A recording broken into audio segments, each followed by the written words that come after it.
Hello, this is Reverend Don Lewis coming to you from beautiful Salem. And tonight's question comes to us from AMP2K1. And AMP2K1 asked my opinion of Aleister Crowley, specifically whether he was a, quote, evil person, end quote. And my opinion of Aleister Crowley is that he was a very interesting man.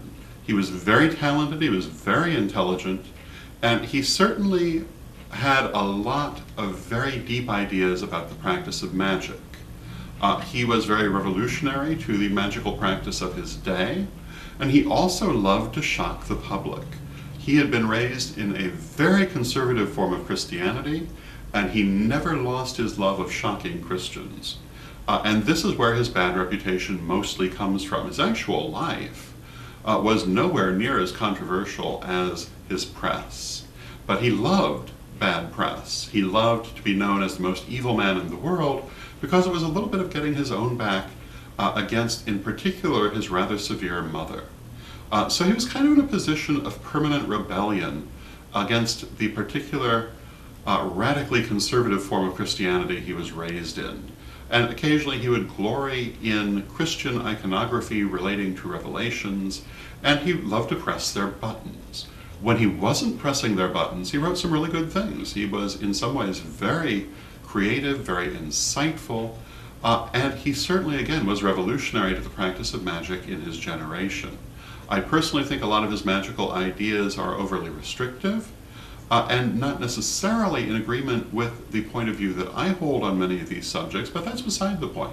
They work very, very well for those people who follow them, and he is definitely regarded as one of the greatest figures in modern magic, and he deserves to be. He does not, in my opinion, deserve to be thought of as a terribly evil person, or certainly not the great beast of Revelation. He certainly had nothing particular in common with that archetype, except that he enjoyed playing it. He did absolutely court the newspapers, and he courted, as I say, bad press because he enjoyed pushing people's buttons. A common myth about Crowley is that he died in terrible poverty. He certainly was impoverished because of the Depression, and like many other members of the gentry in the British Isles, between the First and Second World Wars and the Depression in between, he'd lost a great deal of money, in part because he'd never completely realized the need to adjust his lifestyle to his changing financial conditions. But at the time of his death, he was living in a beautiful country house and living as well as he'd ever lived in his life at the expense of other people, so I don't think he really made it out all that badly when all is said and done. So those are my opinions on Aleister Crowley. I hope it answers your question, and until next time, may you blessed be.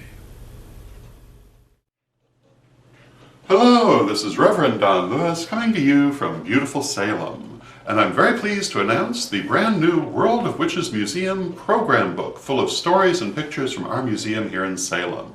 And you can have your very own copy for just $9.99. Find it today at witchghoulstore.com.